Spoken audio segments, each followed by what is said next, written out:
Hi everyone. Welcome to this week's activity on goal setting. I've got a quote for you at the top of the page by John Wooden.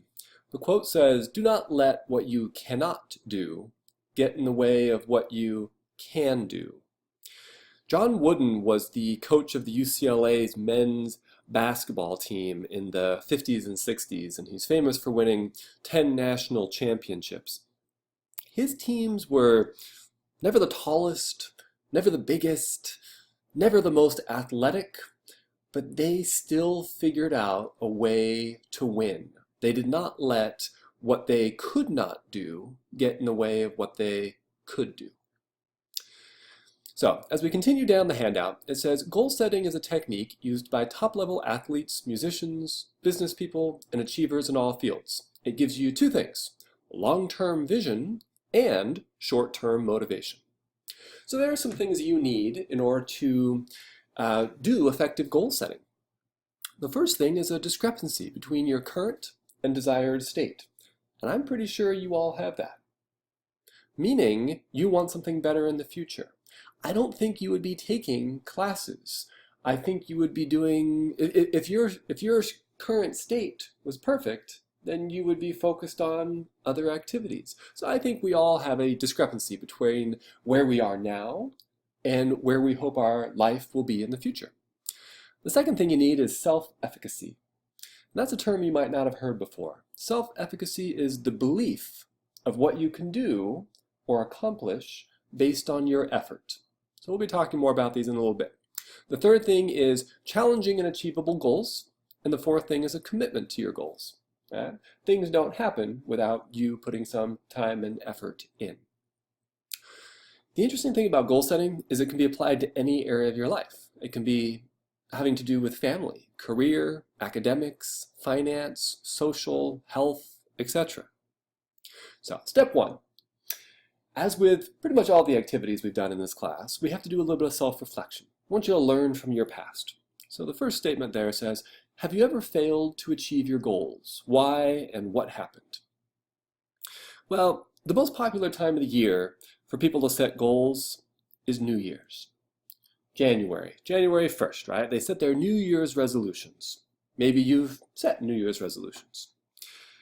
Well, statistically, 90% of people who set New Year's resolutions have completely abandoned them within 2 weeks. Has that ever happened to you? Maybe, maybe not, but I'm sure we have all set goals at some point in our life and failed to accomplish them. So for the first part here, I just want you to pause the video for a second, fill out these couple of lines, and think about a goal that you have failed to achieve and why. The next self-reflective piece is to think about the factors that limited your success. So you'll see there's an opportunity to write down at least 3 factors. What was it that limited your ability to succeed in those goals? Was it time? Was it commitment? Was it financial? What were the things that contributed to you not accomplishing your goal? Step number 2, channeling desire and personal commitment. The simple rule, don't set too many goals at the same time. It typically is not a race to get everything done, and you want to be successful. We want you to stay focused, and too many goals can reduce your ability to focus. So start with something that is very important to you. Also start with something that is accomplishable. If you set goals that are totally unachievable, you quickly lose your confidence, and you give up on that goal. Of course, if you pick goals that are too easy, you'll lose interest because you won't experience a noticeable result. So, pause the video, write down a goal that you would like to accomplish in your life. Step number 3, develop a strong belief that you can accomplish or achieve your goal. There's a quote there. If you think you can or you can't, you're usually correct. This refers back to that term that we briefly mentioned before, self-efficacy, the belief in what you can do based on your effort. If there's any doubt in your mind that you can achieve something, you don't give it your all. In fact, you very may well just set it aside. So developing self-efficacy is essential in consistently accomplishing your goals.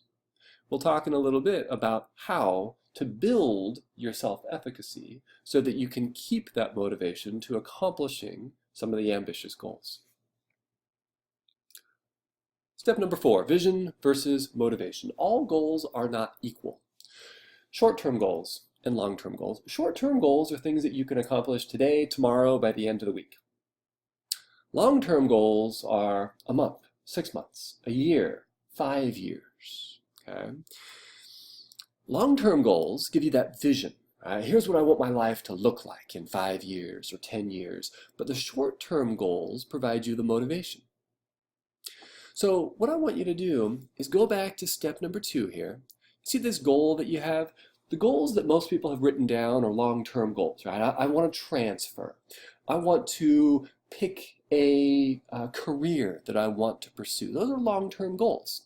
What I want you to do down here is break your goal into mini goals, things that are accomplished in the short term, today, tomorrow, by the end of the week. So for example, if your goal is picking a career, a short-term goal might be to do an informational interview, read a book on a career, go to a website so you can search jobs in that industry, join a professional organization related to that industry, read a magazine article on that industry. Okay? Those are all things that could be accomplished today, tomorrow, or by the end of the week. Step number 5, make these goals measurable. Establish concrete criteria for measuring progress toward the attainment of each goal.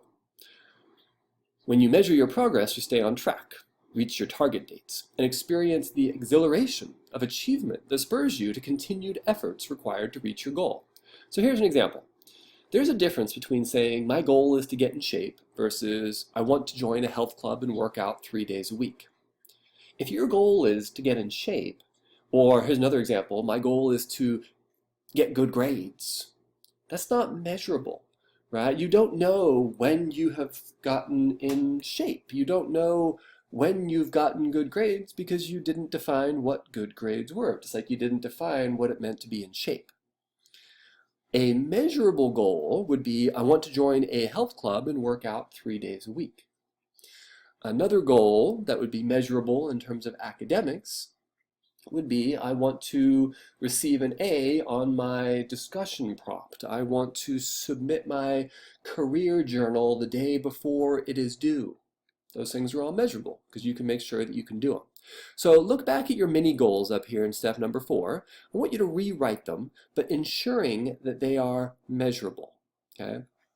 Here's why this is so important. It goes back to the idea of self-efficacy, the belief of what you can do based on your effort. As you accomplish these measurable short-term goals, you get that feeling of accomplishment. All of a sudden, well, I can do this. And then you start thinking, well, if I did it once, I can do it again. You're building your self-efficacy by creating short-term measurable goals. The better your self-efficacy, the more belief you have that you can accomplish your goals. And here's the reality. We're all going to have hurdles that we have to overcome as you accomplish your goals. It's the hurdles that stop some people, especially if they have low self-efficacy. But if you have built high self-efficacy, when that hurdle comes, you have the confidence that you can get over that hurdle and get to the next step. Step number 6, setting a deadline. Set a realistic date for when you want to accomplish your goal. Not as soon as possible, because again, that isn't measurable. So write down a deadline for the goals that you have, the 3 mini goals that you just wrote above. And then prepare for future success. Think back to when you have succeeded in reaching your goals. What contributed to the success in reaching that goal? One technique is sharing your goal. When you share your goal or write it down, your goal is no longer just a thought. This known and accepted goal becomes something that motivates us and something that we are personally connected to. Let me give you an example. I was a track and cross-country runner in high school. And for years, I kind of had a goal in my head of running a marathon. And it was my New Year's resolutions. It came up all the time. It was something that I wanted to do, but I never did. I never accomplished it for years and years and years. And then I was in college, And I said, you know what, I really want to run a marathon. This is getting silly. I've had this goal for a number of years. How can I accomplish it? And what I did is, I was living in a fraternity house at the time. I told all the guys that I was living with that I wanted to run a marathon. And I said, hey, if you see me sitting on the sofa, watching TV, eating a hot dog, at least check in with me. Hey, did you run today, Matt? And they did. And I had that support of my peers supporting me as I was training for that marathon. And that is how I accomplished my first marathon. I've also accomplished a second marathon and a third marathon. The difference is, to do the second one and the third one, I didn't need to tell anyone. And the reason I didn't need to tell anyone is, when I had done it the first time, I built my self-efficacy, the belief that I could accomplish that race, the marathon. So when I started training for the second one, I knew I could do it because I had done it before. Okay? All these things are very interconnected. So will you share your goal? Is this something that you want to share? And if so, who are you going to share it with?